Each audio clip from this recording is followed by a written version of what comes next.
mengetahui rahasia ba. Karena dalam ilmu huruf, ya, ada namanya huruf ba. Huruf ba itu sir dari Sayyidina Muhammad sallallahu alaihi wasallam. Maka setiap kita baca bismillah, di situ ada sir al-haqiqah al-muhammadiyah. Itu bukan kaji satari, bukan kaji Naqsbandi. Ini adalah warisan para wali. Aslinya ba lalu alif. Bi ismi atau bismi. Tapi orang yang mengerti ilmu para walaya, para aulia, mereka mengerti. Jadi huruf ba itu sir Sayyidina Muhammad, rahasia Sayyidina Muhammad SAW. Sedangkan alif rahasia Allahul Ahad. Wajarkah, sopankah jika engkau mendahulukan ba daripada alif? Ada nggak yang baca Bapak Ibu? Bismillah, ada nggak? Ada kan? Ini keramatnya Sayyidina Ali. Keramatnya Sayyidina. Akhirnya semua orang hari ini bacanya tetap bis, padahal alifnya seharusnya setelah huruf ba. Cara ilmu hakikat, ilmu ma'rifatullah, Isra itu hanya diberlakukan pada orang yang bergelar hamba. Jadi Bapak Ibu mau suluk 1000 kali, belajar tarekat 1000 tarekat, belajar kitab 1000 kitab, tapi kalau tidak menghambakan diri kepada Allah, rohaninya tidak akan mengalami perjalanan. Salat itu mi'rajnya orang beriman. Apa arti iman? Percaya. Dan apa perbedaan mi'rajnya Nabi dan wali? Kalau Nabi pasti dengan ruh dan jasadnya, tapi kalau wali hanya dengan ruhnya. Tapi yang paling penting di situ Bapak Ibu, coba hambakan diri. Penghambaan itu kata Nabi SAW, ma tawadha'a ahadun illa rafa'ahullah. Hadis sahih. Tidaklah seseorang merendahkan egonya, merendahkan keakuannya, merendahkan hatinya, kecuali Allah angkat dia. Itulah makna wa rafa'na laka dzikra. Kenapa Allah mengangkat derajat Nabi Muhammad SAW? Karena beliau tidak pernah memandang orang hina. Jadi wali yang hakiki, yang bisa khariqul adat, yang bisa merobek adat kebiasaan. Apa adat kebiasaan manusia? Kalau disakiti, balas menyakiti. Sanggup menahan itu keramat yang paling tinggi. Sallallahu ala Muhammad Sallallahu alaihi wasallam. Assalamualaikum warahmatullahi wabarakatuh. Alhamdulillahilladzi ja'ala as-salata mi'rajal mu'minin. Walhamdulillahilladzi ja'alana min ummati nabiyyil isra rasulil mi'raj. Asyhadu an la ilaha illallah wa asyhadu anna Muhammadan 'abduhu wa rasuluh. Allahumma shalli ala sayyidina Muhammad. Allahumma salli ala Sayyidina Muhammad. Allahumma salli wa sallim wa barik ala Sayyidil wujud Sayyidil kaunain wa ala alihi wa ashabihi ajma'in. Ya, salawat ya. Allahumma salli ala Sayyidina Muhammad. Pilih orang sekalian. Enggak ada yang majal.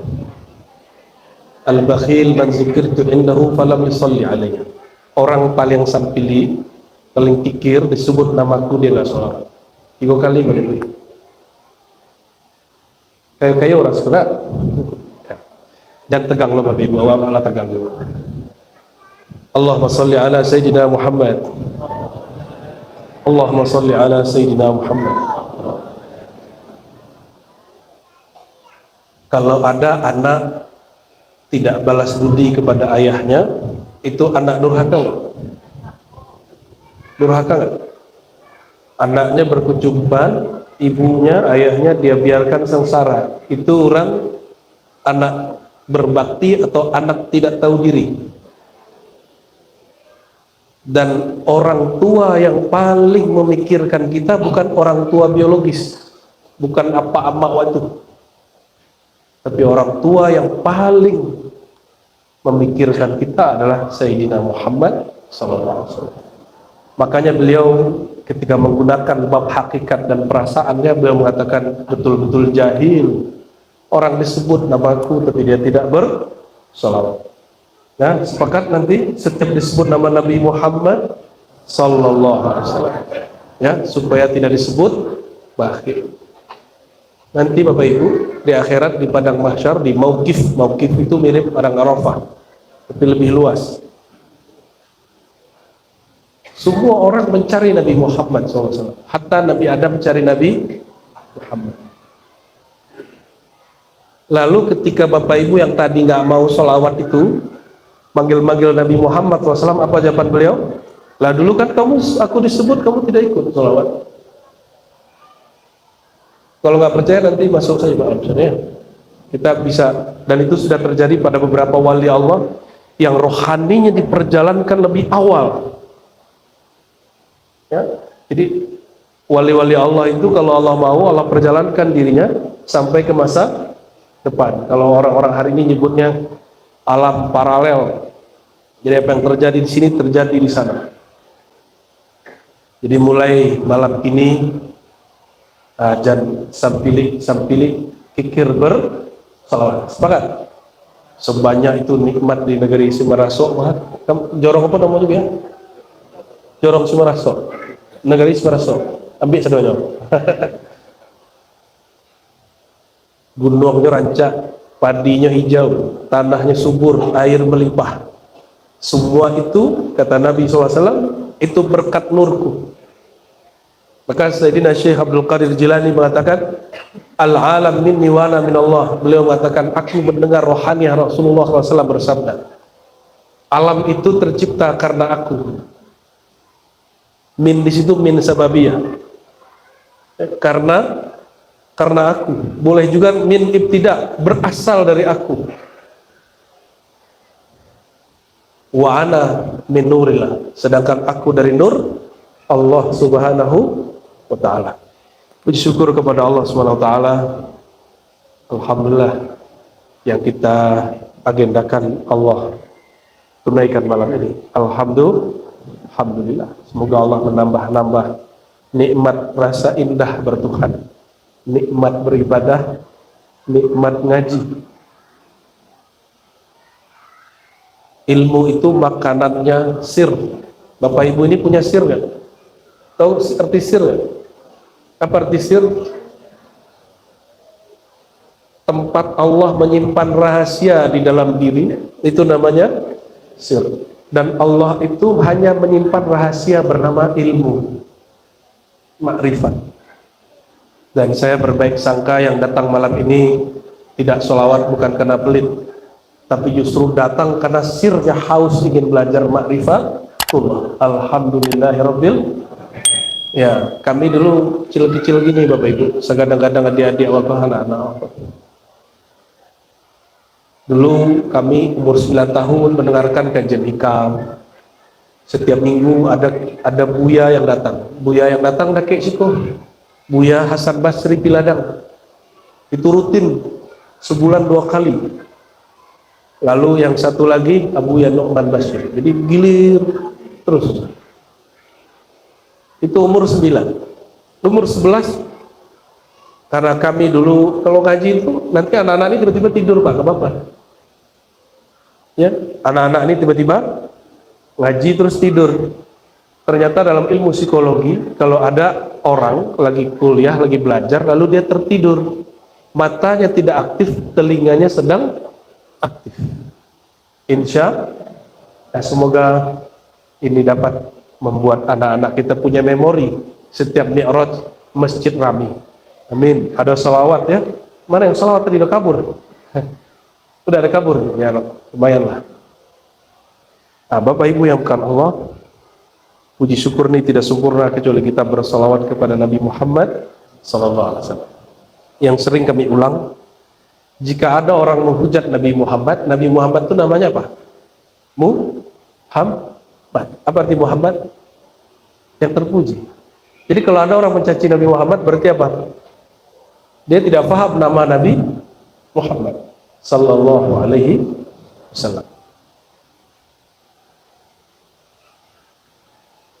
Ngaji apa Pak? Isra Mi'raj. Ada request? Mari Pak.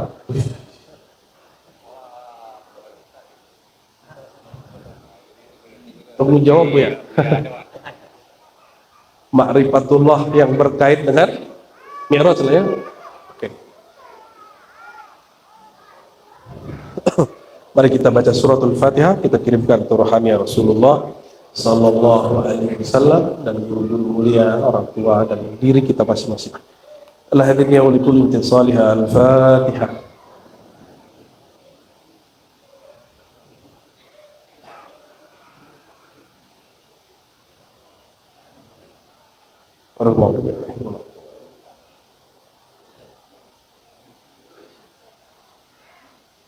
Kalau makrifat Isra Mi'raj, Bapak Ibu, mengikuti ayatnya, subhanalladzi asra bi 'abdihi laila, terus minal masjidil haram ilal masjidil, terus alladzi barakna haulahu, terus linuriyahu min ayatina.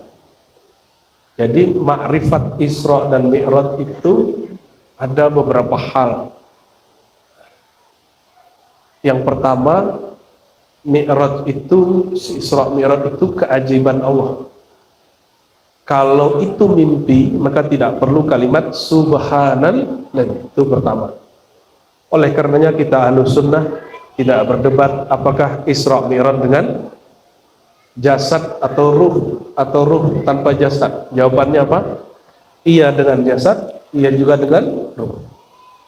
Sanggup gak Allah melakukan itu? Sanggup gak? Dulu Imam Suyuti pernah dengar? Imam Suyuti tidak percaya ada wali Allah Jumatan, sholat Jumat di Mekah, berangkat pagi, pulang sore. Lalu beliau ditegur oleh seorang syekh dan dia dipanggil. Ini diabadikan dalam Majmu' Rasailnya Al-Hawi lil Fatawa. Apa kata beliau? Kalau aku diajak seorang syekh wali Allah ini mengatakan, kamu tidak percaya? Ayo sini, pegang tanganku, pejamkan matamu, kita jalan ke depan beberapa langkah. Beliau orang Mesir dan Mekah itu jaraknya jauh. Lalu mereka melangkah beberapa langkah, kata Tuan Syekh Suyuti, buka matamu. Pas dia buka matanya, apa yang dia lihat? Ka'bah. Maka dia umrah. Selesai umrah, ya, dia tawaf, dia sa'i, dia tahallul. Lalu kata Tuan Syekh, oke, sekarang kita balik. Lalu mereka mengatakan, oke, sekarang matamu dipejam, kita mundur beberapa langkah. Ketika mundur, dia di depan rumahnya lagi. Dan ini yang mengisahkan bukan ulama sembarangan. Ini yang mengisahkan imam, namanya Imam As-Suyuti. Maka beliau mengatakan dalam Aqidah Ahlussunnah, ada yang jaiz pada Allah. Nah, sifat 20. Hari ini boleh hujan, boleh tidak hujan. Ya. Secara akal, mungkin akal sulit menerima.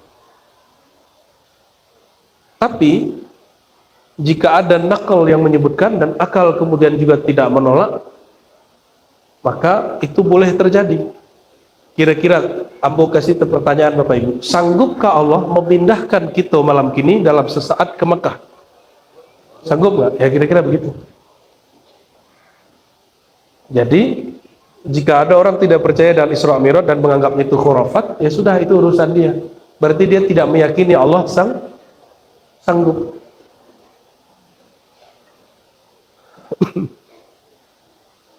Dan yang kedua, secara ilmu hakikat, ilmu ma'rifatullah, Isra itu hanya diberlakukan pada orang yang bergelar hamba. Jadi Bapak Ibu mau suluk 1000 kali, belajar tarekat 1000 tarekat, belajar kitab 1000 kitab, tapi kalau tidak menghambakan diri kepada Allah, rohaninya tidak akan mengalami perjalanan. Padahal dalam ungkapan ulama, ini bukan hadis, as-salatu mi'rajul mu'min.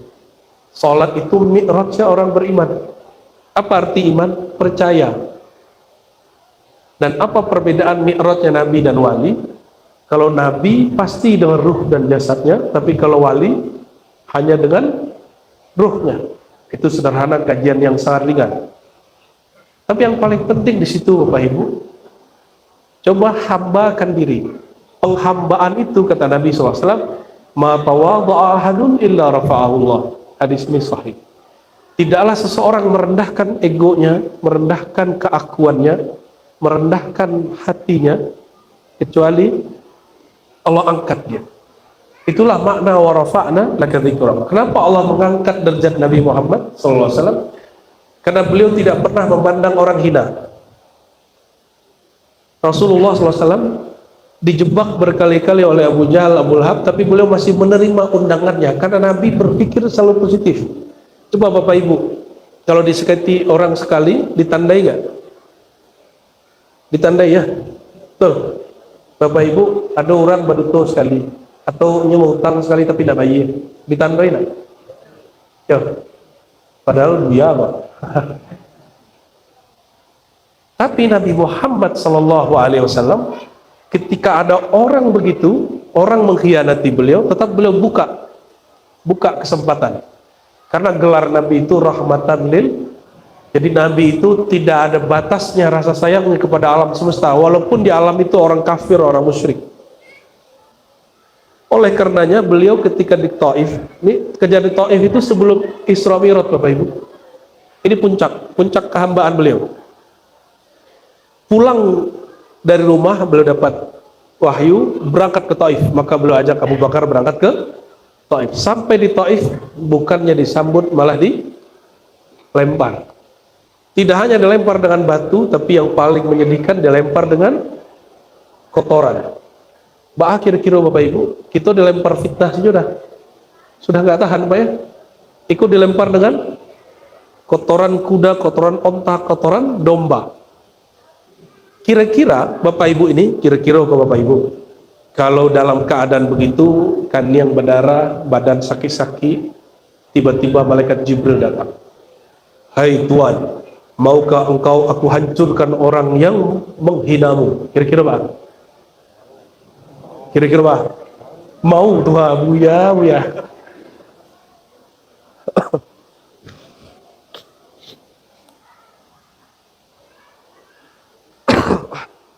Jadi wajar kalau kita tidak sanggup mi'raj seperti Nabi Muhammad SAW. Setelah beliau dihujat, dihina, apa jawabannya? Ya Allah, ini sifat kehambaan. Beliau nggak ngomong gini, apa salahku sehingga aku ditolak gitu. Ya? Beliau tidak menyalahkan kafir Quraisy yang mengadu domba orang Taif, yang menyebarkan hoax, kabar palsu kepada orang Taif. Beliau mengatakan apa? Fa innahum la ya'lamun. Ya Allah, mereka tidak paham, tidak mengerti siapa aku. Lebih sabar itu, ambo pastikan Tuhan Bapak Ibu ke wali Allah. Jadi wali Allah bukan orang yang kemudian bisa berjalan TTHY, bisa tabang burung setiap hari tabangnya nak wali bagaimana? Ya, burung setiap hari terbang. Apakah dia wali? Bukan. Yang dipikirkan burung dia berangkat perut kosong, pulang perutnya penuh. Jadi wali yang hakiki, yang bisa khariqul adat, yang bisa merobek adat kebiasaan. Apa adat kebiasaan manusia? Kalau disakiti balas menyakiti. Sanggup menahan itu keramat yang paling tinggi. Itu keramat yang paling tinggi. Kalau tadi Pak, kalau datang malaikat wancurnya Pak, ya, kita runtuhan bukit Taif kok Pak. Kira-kira Bapak Ibu pasti menyawek. Malaikat, go, hancurkan. Mereka tidak tahu si Aden. Aku ini ahli ma'rifat khasanam. Tidak tahunya siapa. Orang yang merasa dirinya penting itu belum bi'abdihi. Maka guru kami dulu Syekh Aiman Syawwa ad-Dimashqi ya, beliau mengatakan kalimat ba, huruf ba, subhanalladzi asra bi'abdihi, itu penekanan taukid, bukan sekedar jar dan majrur. Karena cukup Allah mengatakan subhanalladzi asra abdahu, tapi dikutakan kalimat bi, karena dalam ilmu huruf Buya ada namanya huruf ba. Buya lah pernah dengar huruf ba. Huruf ba itu sir dari Sayyidina Muhammad sallallahu alaihi wasallam. Maka setiap kita baca bismillah, di situ ada sir al-haqiqah al-muhammadiyah.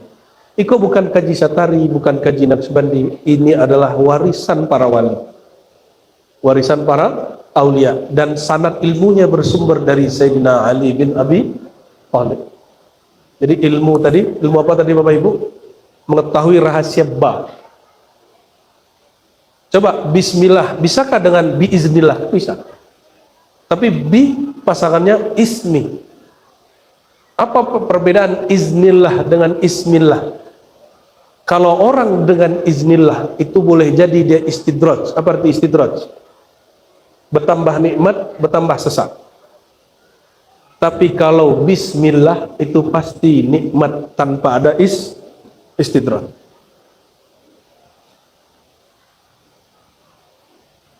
Kalau Bapak Ibu buka bismillah, ada tulisan bismillah di situ. Ada dong. Kaligrafinya rancak-rancak. Bismillahnya enggak ada. Oh, di belum, tak boleh. Ayo kita lihat. Coba ke sudut sebentar. Itu ada alif enggak di ujung? Ada alif di ujung? Aslinya enggak begitu, Ibu, Bapak. Aslinya ba lalu alif.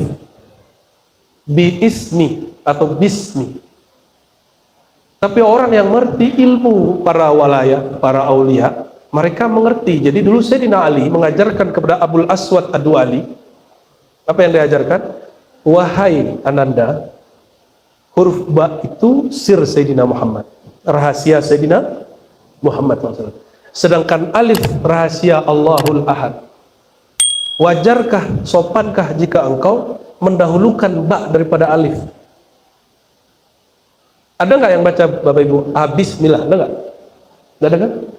Ini keramatnya Sayyidina Ali. Keramatnya Sayyidina. Akhirnya semua orang hari ini bacanya tetap bis, padahal alifnya seharusnya setelah huruf ba. Nah, kan ngaji hakikat. Lihat kerja. Lihat asik. Oke. Oke, atau kita ganti topik. Ya. Ya. Lanjut. Dulu guru Ambo kalau sakit ubeknya baja. Dek Buya Aldomi dagingnya bobek malam ini. Dipasonya membaca. Maka subhanalladzi asra bi abdihi. Jadi ba di situ kalau dalam kitab Martabat 7 At-Tufah Al-Mursalah itu karangan seorang ahli hadis, tapi dia seorang wali Allah, tarikatnya 40. Namanya Syekh Fadlullah Muhammad Fadlullah Al-Burhanpuri. Tapi orang Indonesia, terutama orang Ulakan, taunya beliau hanya tarikat Syatari, padahal tarikatnya 40 tarikat. Syekh Burhanpuri mengatakan ba itu al-haqiqah, ada titik di situ, itu al-haqiqah al-muhammadiyah. Kok kami buka karena kitabnya sudah jual bebas, bahkan sudah ada yang menerjemahkan. Waktu kami jalan-jalan tahun 2022 ke Kuala Lumpur, itu ada suatu toko buku menerjemah, mencetak karya Syekh Fatoni, judulnya Martabat 7, artinya sudah berbahasa Melayu. Jadi kita boleh buka bab ini. Jadi ba di situ, titik di bawah ba itu hakikat nabimu. Maaf Bapak Ibu, jadi kita tidak bisa teruskan lebih dari itu. Tidak bisa diteruskan lebih dari itu. Langsung ke bi abdihi. Ya titik itu nanti bisa hanya mim, bisa hanya titik, macam-macam lah nanti itu. Kalau Buya Dr. Aldo itu sudah paham. Seharusnya beliau yang menjelaskan. Bi abdihi, kalau terjemahan harfiahnya dengan atau terhadap, abdihi hambanya, dari Masjidil Haram ke Masjidil Aqsa. Maka proses bi abdihi itu bukan proses sembarang, itu sudah dimulai semenjak beliau masih umur 7 tahun. Umur 5 atau 7 tahun beliau didatangi 3 malaikat. Itu malaikat nanya, Bapak Ibu, ini bukan, ini bukan. Beliau sedang ada di Bani Sa'ad, Halimah Sa'diyah. Coba bayangkan Bapak Ibu, lagi sedang main-main layang-layang, tiba-tiba ada makhluk turun 3 orang putih-putih. Lari atau menonton? Lari. Saudara susu beliau, anak Halimah Sa'diyah, pulang lari karena melihat Nabi Muhammad diambil lalu mau dibelah dadanya. Sedangkan Nabi Muhammad hanya santai. Beliau sudah mengerti kalau ini malaikat. Maka dibersihkanlah isi dada Nabi Muhammad sallallahu alaihi wasallam. Jadi Nabi Muhammad itu sudah pernah dibersihkan waktu kecil.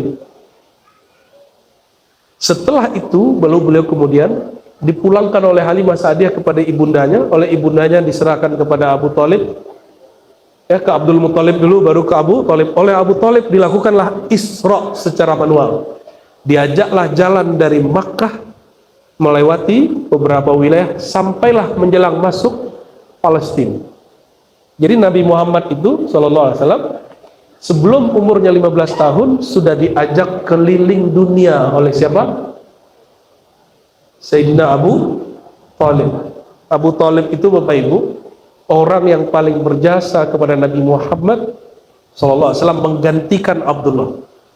Sampai di satu negeri, ternyata negeri itu negeri orang Kristiani, tapi Kristen yang muwahhidin, yang masih menyembah Allah, tidak menyembah Ruh Isa. Sampai di situ ada seorang pendeta yang kita sudah sering dengar namanya, siapa namanya? Bukhairah. Bukhairah ternyata sudah puluhan tahun menunggu adakah kafilah yang bergerak dari ujung selatan ke arah utara dan di atasnya selalu ada awan. Ternyata dia terharu, dia menangis, dia melihat, oh ada. Berarti Injil yang aku pegang itu sahih, benar. Setelah itu dijamulah orang itu, tapi Sayyidina Abu Thalib tidak mengajak Sayyidina Muhammad SAW yang masih muda. Apa kata Bukhairah? Wahai Tuan, adakah anggotamu yang belum masuk makan? Kata Abu Thalib, kalau yang dewasa tidak ada, tapi masih ada yang remaja. Kata Bukhairah, oh jangan-jangan masih remaja. Maka dia mengatakan, wahai Abu Thalib, izinkan aku jumpa dengan anak remaja itu. Kata Abu Thalib, dia anakku. Dia anakku. Oke, akhirnya mereka jumpa. Setelah mereka jumpa, tidak ada riwayat yang sahih menceritakan apa obrolan Bukhairah dengan Nabi Muhammad remaja. Tapi setelah beliau berbicara kepada Nabi Muhammad remaja, Bukhairah mengatakan, ya Abu Thalib, hadza sayyidul anbiya'i wal mursalin. Ini penghulu para nabi, ini pemimpin para rasul. Berarti Abu Thalib tahu siapa Nabi Muhammad? Tahu siapa Nabi Muhammad? Maka orang yang mengatakan bahwa Abu Thalib tidak percaya Nabi Muhammad, itu orang yang tidak mengerti sejarah ini. Walaupun ada riwayatnya di Sahih Bukhari, riwayat itu sahih, tapi isinya perlu diperdebatkan. Kenapa? Karena itu produk dari Bani Umayyah yang ada unsur politiknya. Nah, nanti kita bahas kalau di kampus ya, cocoknya di UIN. Jadi hadis itu tidak semuanya murni, ada campur tangan penguasa, ya. Makanya ulama-ulama kita, jadi kakek guru ulama kita di sini, Syekh Sulaiman Rasuli punya guru. Gurunya bernama Syekh Ahmad Khatib Al-Minang. Syekh Ahmad Khatib pernah dapat ijazah dari Sayyid Ahmad Zaini Dahlan Al-Makki, ulama Mekah. Beliau menulis Imanu Abi Thalib, keimanan Abu Thalib. Jadi yang meyakini Abu Thalib beriman bukan orang Syiah, tapi Ahlus Sunnah wal Jamaah.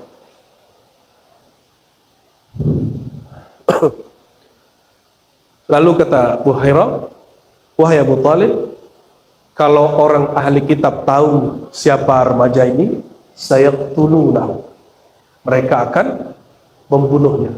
Terus apa? Pulangkan dia. Jadi sudah sampai di gerbangnya Palestina, beliau kemudian dipulangkan. Bahkan di riwayat itu bukan Palestina, tapi Damaskus, Romawi Timur. Artinya beliau sudah pernah mengalami Isra secara fisik. Sara Laila, berjalan di malam hari, ya. Ini beberapa hari ini Buya Aldomi selalu jalan di malam hari. Dari Lampung jalan ke Palembang malam. Palembang ke Jambi malam. Lagi ya? Jambi, Muarabungo malam. Muarabungo, Timpeh malam. Timpeh, Sijunjung, Simaraso malam. Jadi beliau ini sedang melakukan Sara Laila, berjalan di tengah malam. Selamat Buya. Buya sudah melakukan Isra tanpa Mi'raj.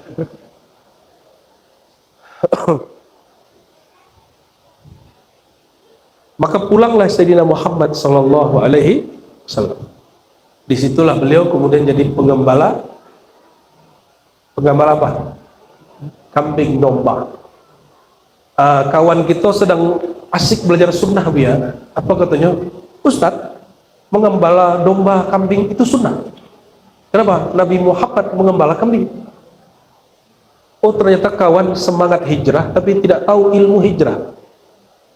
Jadi syariat itu yang berlaku adalah setelah Nabi Muhammad SAW ditugaskan sebagai roh. Umur 13 sampai 15 bahkan sampai 39 sudah ditugaskan belum? Jadi kalau Nabi mengembala domba itu sunnah atau bukan?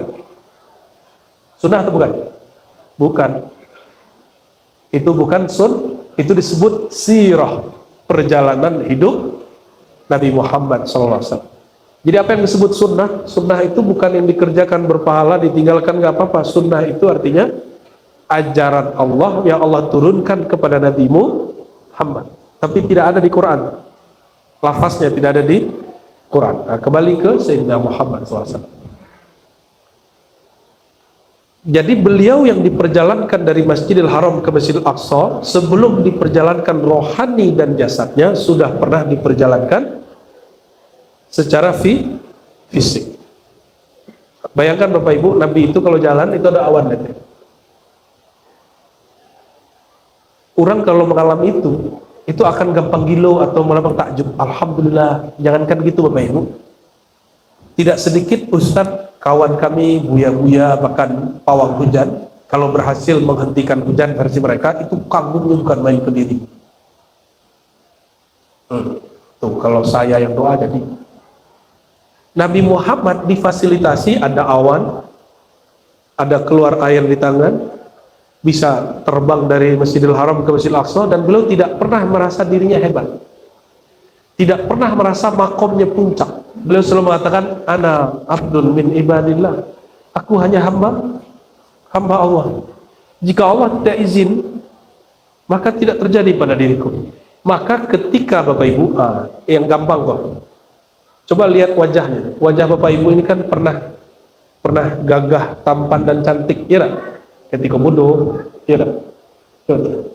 Beliau dulu sebelum gendut kan ganteng, tampan. Ini makan seketelanya, sak baru ya. Wajah kita ini, apakah kita yang buat? Apakah kita yang buat? Jadi kalau ada orang puji, woi tampannya wajahmu, itu yang terpuji siapa? Siapa yang terpuji? Kita naikkan dikit. Bapak Ibu pakai Otto kawan, pakai Honda kawan, naik kendaraan pinjam kepada kawan, Ottonya rancak. Lalu ketemu kawan lama, kecewakan lama, mendende, ialah kayu angyong, Otto ang rancak, mobilnya bagus. Kira-kira Bapak Ibu yang sedang meminjam mobil orang itu merasa terpuji nggak? Kalau ada orang merasa terpuji, itu orang waras atau orang miring. Dan itulah yang disebut gila belajar hakikat. Dia gagal belajar Jadi belajar hakikat yang gagal itu karena dia menisbatkan sesuatu yang milik Allah kepada dirinya. Bapak Ibu, tadi ambo pinjam handphone udah, ya, terus ambo kecean, kok kan lihat 2 mini jadi penyambung. Itu orang gila atau orang waras? Ambo rental mobil Bapak Ibu 3 bulan, lalu ambo katakan, kan ambo sudah rental 3 bulan, berarti kini milik ambo. Itu orang waras atau tidak waras? Itu psikopat. Tubuh ini kendaraan yang lebih canggih dari mobil, motor, apapun. Tubuh ini bukan milik kita. Tubuh ini lillahi ma fis samawati wal ard, milik Allah lah langit dan bumi. Jika diberikan fasilitas jalan, maka itu bukan milik kita. Jadi jika Bapak Ibu ini mengalami pengalaman rohani, mimpi Nabi, zikir terasa bergetar, sholat khusyuk, bisa nangis, itu bukanlah milik kita. Itu milik Allah Subhanahu wa ta'ala. Maka Imam Abdul Barak meriwayatkan sebuah asar, semua tangis itu palsu kecuali satu. Tangis yang mana? Tangis yang dia takut, jika tangis dia bohong. Ya. Jadi kalau Bapak Ibu mengalami, nggak usah lah, kini punya harto,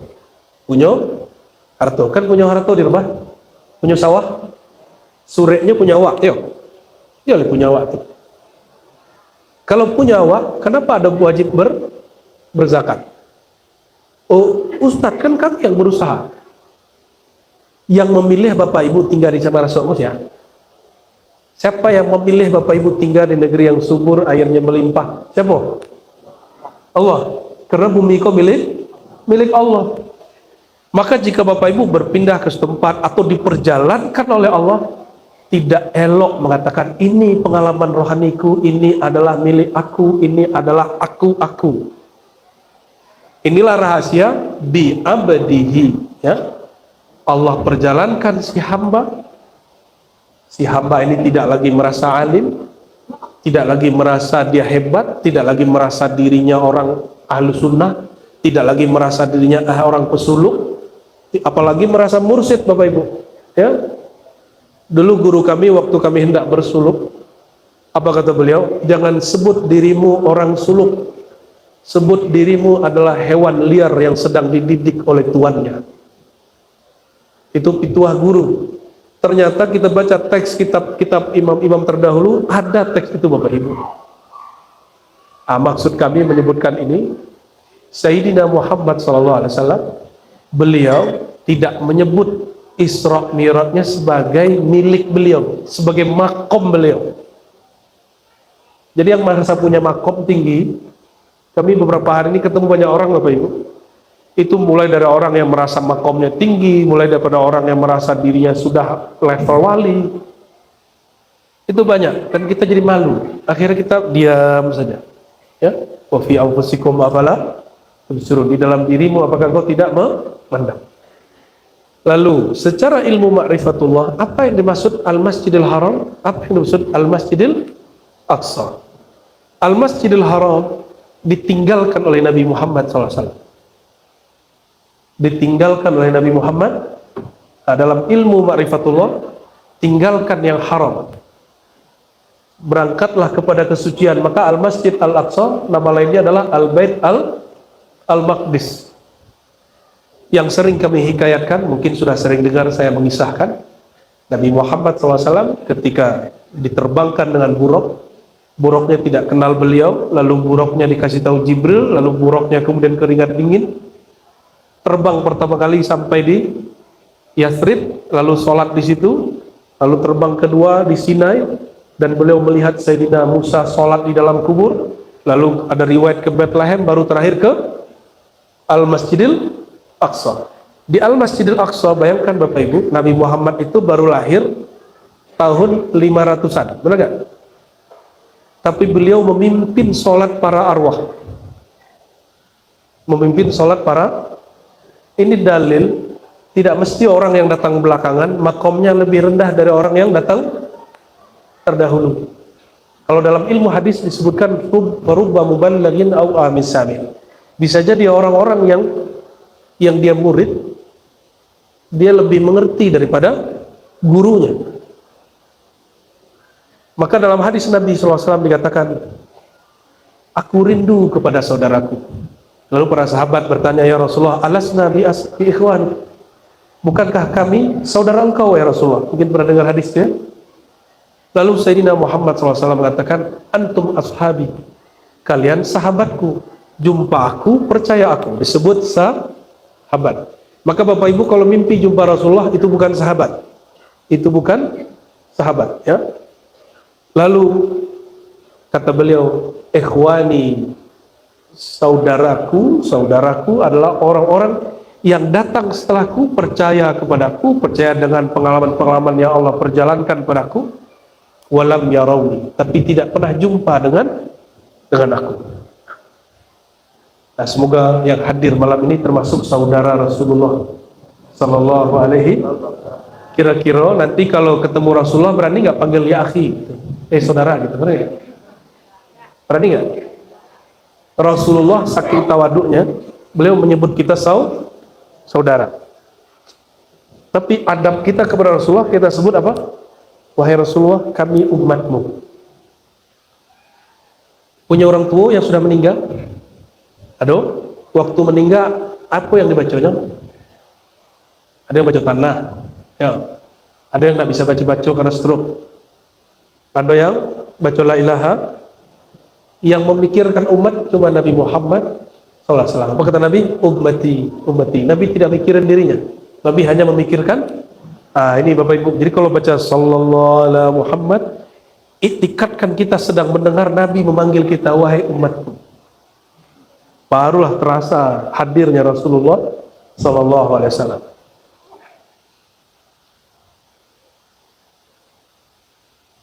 Lalu di ayat itu disebutkan, kami berkahi sekelilingnya linuriyahu min ayatina. Ini yang paling inti, ya. Ini yang paling inti malam ini. Agar kami memperlihatkan kepada engkau ayat-ayat kami. Jadi apa rahasia dari Mi'raj?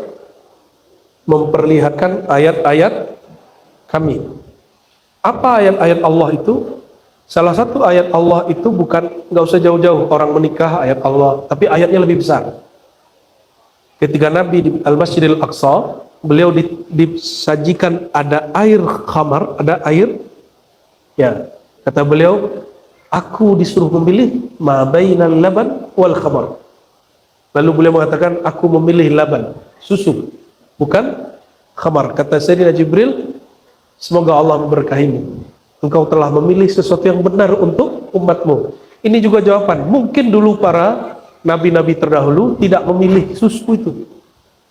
Karena susu itu ibarat ilmu dan hidayah. Boleh ditutup, Pak? Ditutup, Ustaz. Anginnya kencang mana? Angin Simaraso.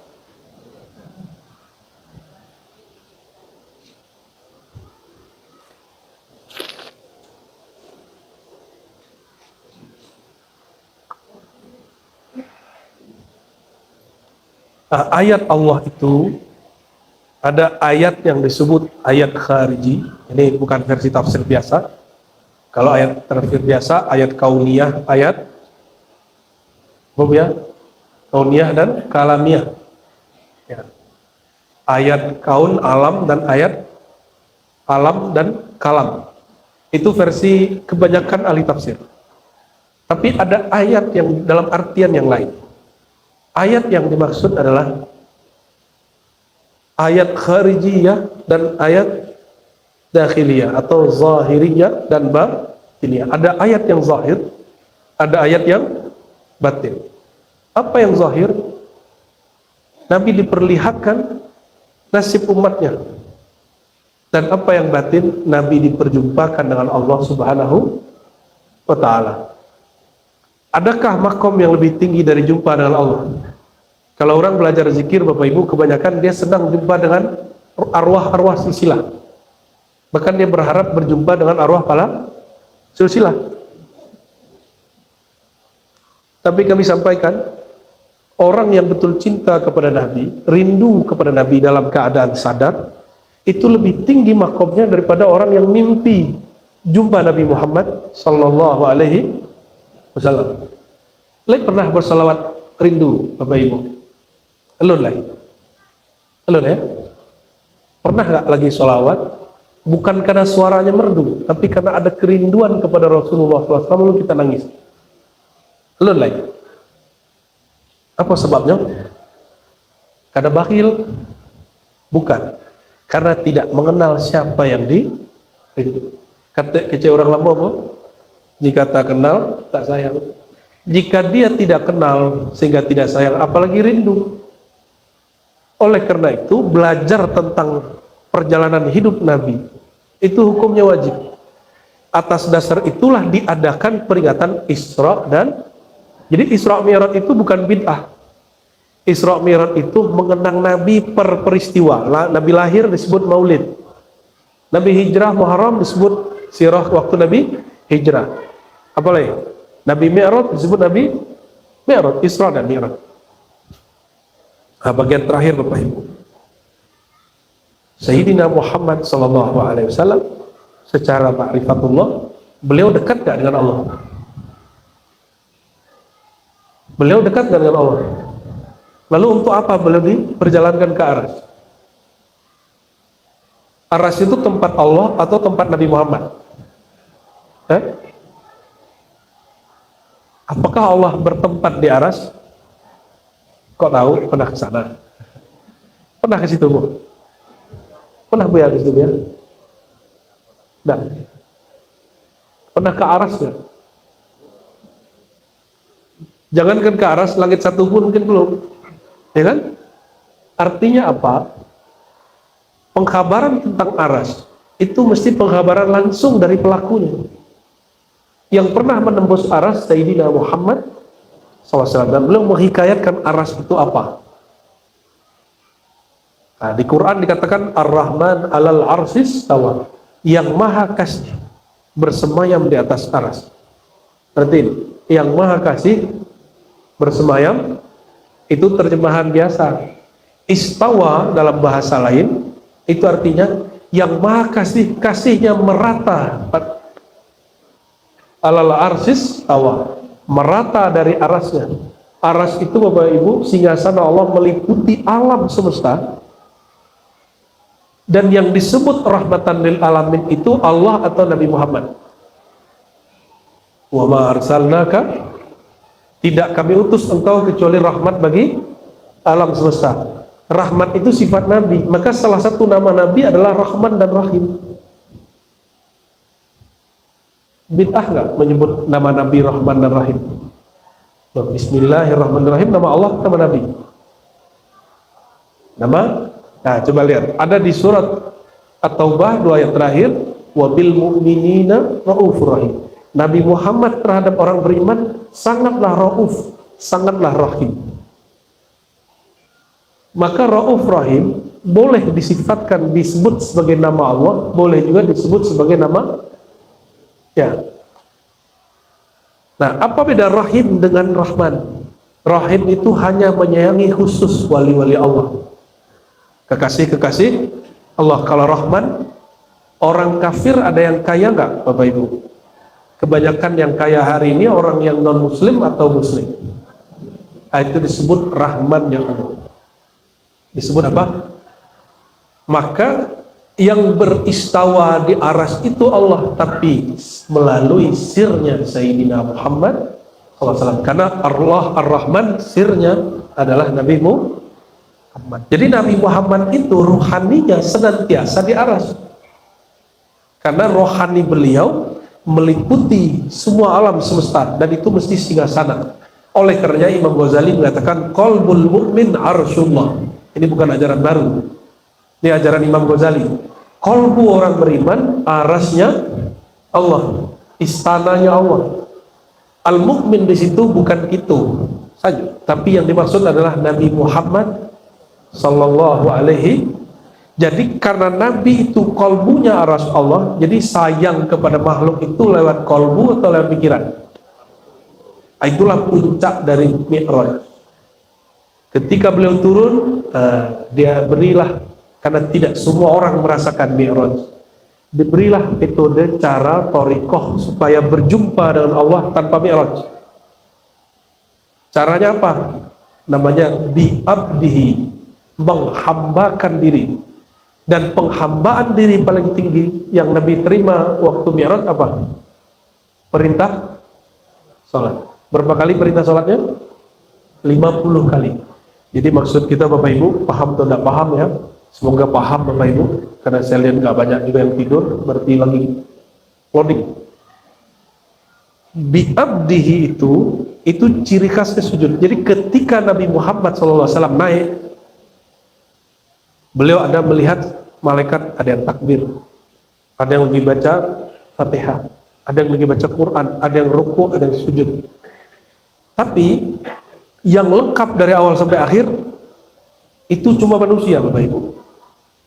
Malaikat itu amalannya kadang cuma sholat aja, atau ruku aja, atau sujud, kecuali Sayyidina Jibril. Sayyidina Jibril diizinkan boleh sholat.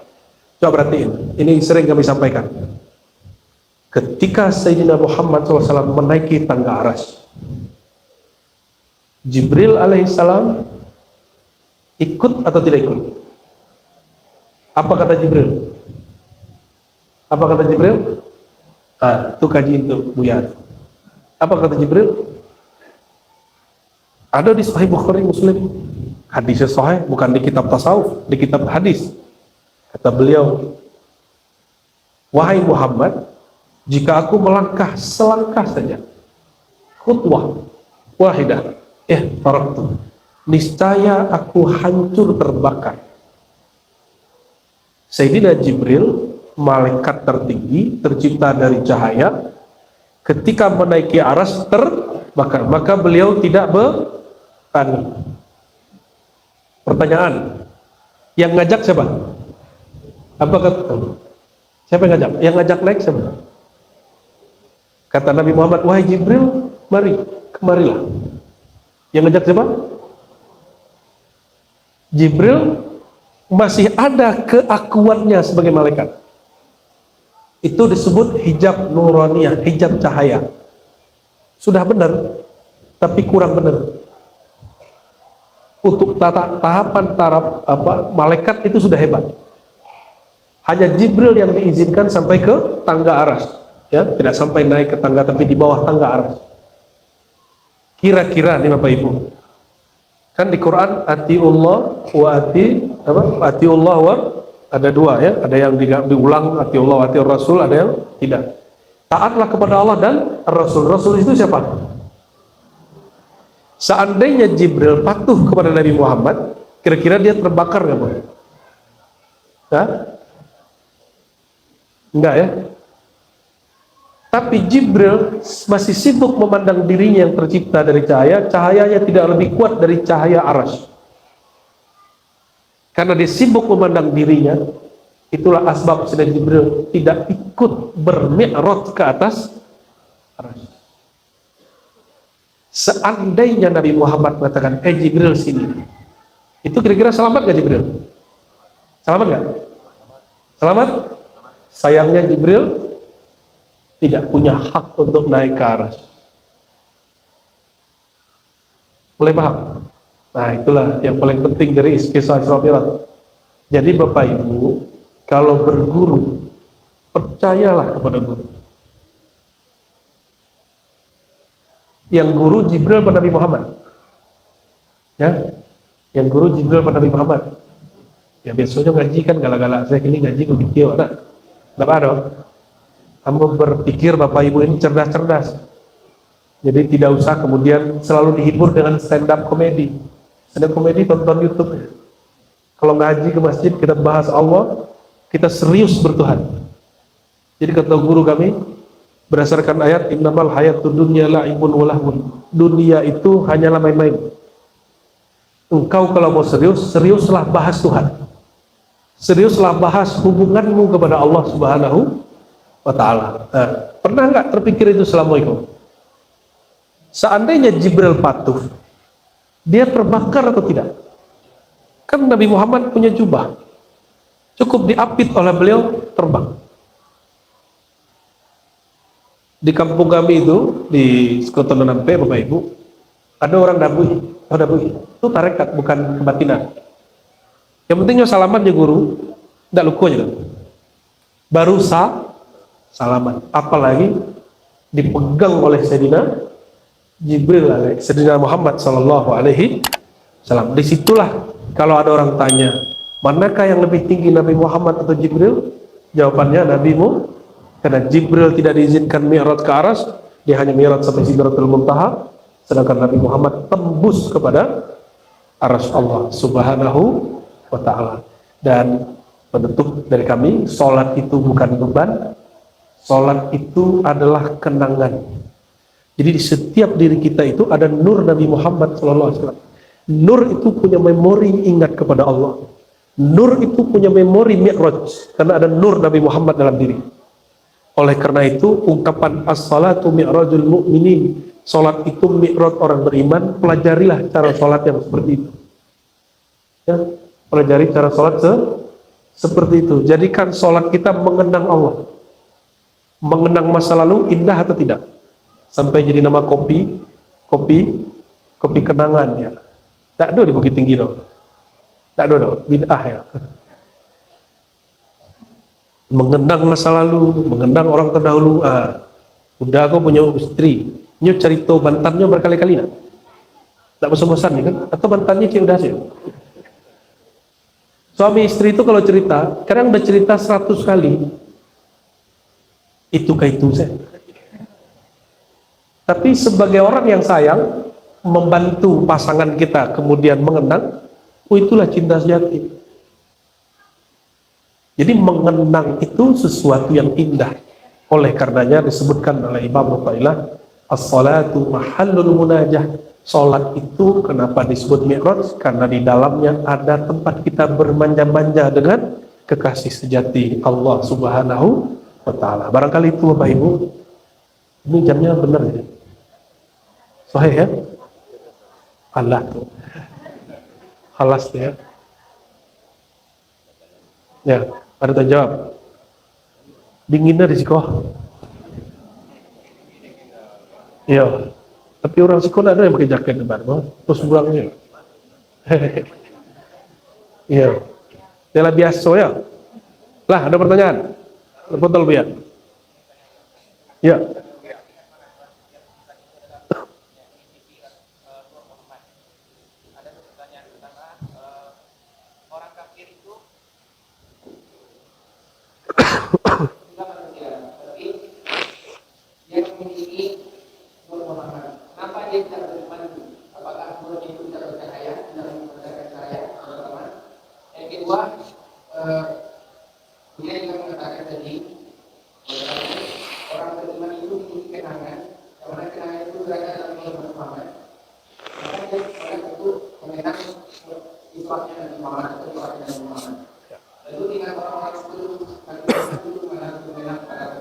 Ya. Sekolah di mana? Namo? Ya. Pertanyaannya pintar. Wah, menunggu pertanyaan kau lah berari kau. Kalau setiap insan ada nur, kenapa ada orang kafir? Gitu ya? Banyak ya. Kalau setiap orang berakal, kenapa orang bodoh? Sama gitu. Kawannya, ada yang semua kawannya pintar nggak? Enggak. Padahal kawan itu punya akal. Susah atau mudah jawabnya?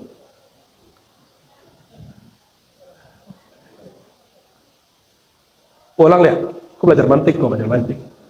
Jika setiap manusia, hatta orang kafir itu ada nur dalam dirinya, nur Muhammad sallallahu alaihi wasallam, salawatlah dari tadi tidak ada salawat. Ya, deko berang lah mau lihat. Pendawa ada berang bro. Maka kenapa ada orang kafir, kenapa ada orang mukmin? Jawabannya sederhana, setiap orang punya akal. Kenapa setiap orang punya akal tapi kok ada orang bodoh? Setiap orang punya kolbu gak? Kok masih ada yang tersesat? Nah, masalahnya apa? Maka di dalam Al-Quran disebutkan ada kalimat al-muhtadi, may yahdihillah fahuwal muhtadi. Siapakah yang Allah beri hidayah? Al-muhtadi, orang yang dengan kasabnya, dengan usahanya dia mencari itu. Maka di Quran la yukallifullahu nafsan illa usaha laha ma kasabat wa 'alaiha ma iktasabat. Maka Al-Quran menggunakan istilah kasab. Kasab itu kesadaran diri mencari dan memilih. Jadi orang non-muslim itu mereka memilih untuk tidak percaya. Kalau orang bodoh itu hanya memilih untuk tidak beranjak. Orang miskin itu hanya memilih untuk tidak berusaha. Loh, boleh usaha ya, tapi miskin jo. Ya usahanya tidak serius nanti yo. Minimal pernah mengalami kecukupan, kalau kemudian kalau turun balik itu urusan Allah. Nah, kalau lihat macam begitu. Jadi jawabnya tidak usah pakai jawaban, al-jawab bil qiyas. Ya, jawabnya dengan qiyas. Lah kata jawab cik. Boleh. Seandainya engkau tidak puas, puaskan dengan Buya Asbi, Buya Aldobi. Yang kedua, kalau nur itu adalah kenangan dengan Nabi Muhammad SAW, kenangan beliau bertuhan, terus orang terdahulu dia mengenang siapa? Nah, baca berjanji, nggak usah tinggi-tinggi gitu. Baca berjanji, betul. Di dalam berjanji ini khas, berjanji itu menyebutkan nasab Nabi Muhammad SAW. Sampai lagi nasab bin Ilyas, ya kan? Bin Ilyas. Apa kata si pengarang? Itu disimpulkan dari Tarikh Tabari dan Al-Bidayah wa Nihayah Ibnu Katsir. Sayyidina Ilyas ini bukan Nabi Ilyas, ini atuknya Nabi, inyaknya Nabi. Beliau mendengar Nur Muhammad berzikir di dalam dirinya, padahal orangnya lelah ya. Maka ada Sayyidina Muhammad Al-Maulud bin Abdullah, ada Sayyidina Muhammad Nurullah. Jadi nurnya pertama tapi binnya terakhir. Jadi sebelum para nabi dicipta, sebelum semua orang-orang yang ada Nabi Muhammad itu diangkat jadi rasul, mereka di dalam dirinya sudah ada nur. Itu memori nurnya, nurmu Muhammad. Maka di dalam Maulid Syekh Saman, Maulid Bakri itu disebutkan bahwa setiap para nabi, Nabi Isa menghidupkan orang mati itu dengan nur Muhammad sallallahu alaihi. Nabi Ibrahim itu bisa bertahan mengatakan hasbiyallah wa ni'mal wakil di saat dia dibakar lalu dengan api unggun oleh Namrud, tapi dia cuma mengatakan hasbiyallah wa ni'mal wakil, nur dalam dirinya hidup, itu nur Muhammad sallallahu alaihi. Lalu kembali ke nabi yang awal, Sayyidina Adam alaihissalam, ya, wa idh qulna lil malaikati isjudu li Adam fasajadu ila iblis. Enggak usah pakai tafsir tasawuf, tafsir Ibnu Katsir. Ibnu Katsir bukan sufi. Ibnu Katsir itu ulama yang berguru kepada Asy'ariyah dan Salafiyah. Ini salah satu gurunya Ibnu Taimiyah, imam yang dipakai Wahabi kini. Apa kata beliau? Asbab malaikat disuruh sujud kepadanya karena ada nur Muhammad sallallahu alaihi wasallam pada Sayyidina Adam. Jadi bukan karena Adamnya, tapi ada nur Sayyidina Muhammad pada diri Adam. Kira-kira? Maka ketika turun Sayyidina Adam ke bumi, tidak diampuni sampai beliau mengatakan bihaqi Muhammad ya Allah faghfirli wa tub ilaik. Dengan hak Sayyidina Muhammad, nur Muhammad, tolong ampuni aku. Maka di hadis Hakim dikatakan, ya Adam, laulahu ma khalaqtuka, kalau bukan karena dia engkau tidak diciptakan. Hadis ini tidak disukai oleh para Wahabi dan Salafi, maka mereka mendhaifkannya. Tapi hadis ini disahihkan oleh Imam Al-Hakim, guru dari Imam Baihaqi, orang yang ada satu generasi sebelum Ghazali, Imam Ahlus Sunnah wal Jamaah. Jadi nur mereka nur Muhammad. Nah, jadi adinda Ahmad Ruhullah, Muhammad Nurullah, Muhammad bin Abdullah, terakhir Al-Mahdi Khalifatullah. Jadi itu waris. Dulu dia Ahmad Ruhullah, lalu dulu yang pertama dicipta adalah Nur Muhammad. Lalu nurnya sudah dicipta tapi sosoknya belum ada, maka diciptakan sosoknya paling terakhir supaya semua nurnya bergabung.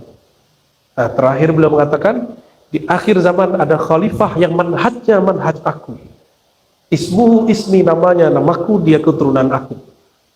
Itulah sebabnya hari ini pembicaraan tentang nasab salah satu mungkin bagi orang dianggap konspirasi segala macam, terserah, tapi itu bagian dari proses, karena Al-Imam akhir zaman itu memang keturunan Nabi. Kalaulah banyak orang nanti tidak percaya dengan zuriat Nabi, disitulah sang imam muncul, ya barangkali gitu ya. Jawab. Jadi nur yang dulu sama kini sama. Alhamdulillahirabbil alamin. Lebih ya? Lah. Lah yo, hidung lah mulai tersumbat wah. Udah mampet, Bu, tahu mampet ya. Lah tuh Bapak Ibu, lain waktu yang paling pantas sebenarnya juga disiko kurang di samping ambo. Dia Dokter Al, ini orang ya tagadai disiko. Yo, itu tagadai disiko. Terbeli banyak ya. Beliau pun di Jakarta buka kajian-kajian ilmu ma'rifatullah berdasarkan kitab-kitab yang muktabar. Silakan disimak. Jadi sesuatu kalau ceramah kami berdua, Pak. Kalau tidak boleh. Jawab. Ya. Jadi kalau kami dulu nanti ceramah, yang pertama Buya dulu, Buya Arumi dulu, dan terakhir baru ambo, kesimpulan saja. Allahumma salli ala sayyidina Muhammad wa ala sayyidina Allahumma rahmanir rahim ya karim ya azim.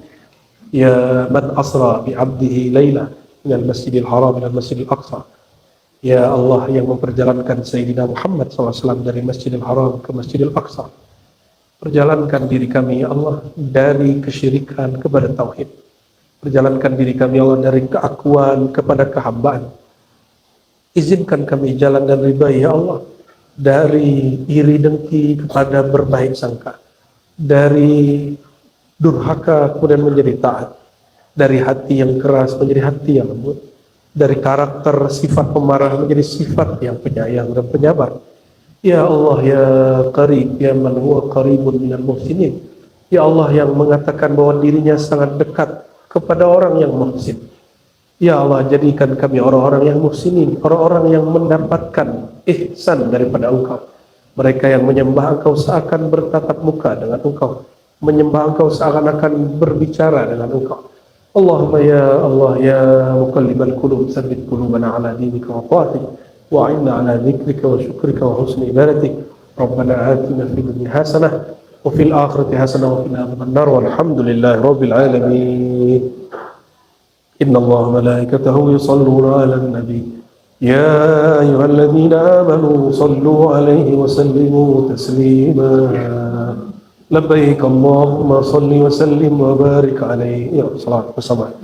Sallallahu ala Muhammad sallallahu alaihi wasallam. Sallallahu ala Muhammad sallallahu alaihi wasallam. Sallallahu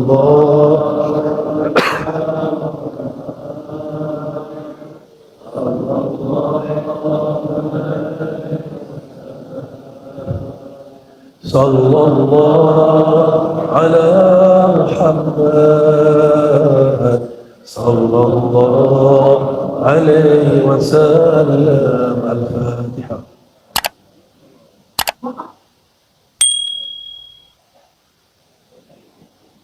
Subhanakallah bika asyhadu an la ilaha illa anta astaghfiruka wa atubu ilaik. Walhamdulillahi rabbil alamin.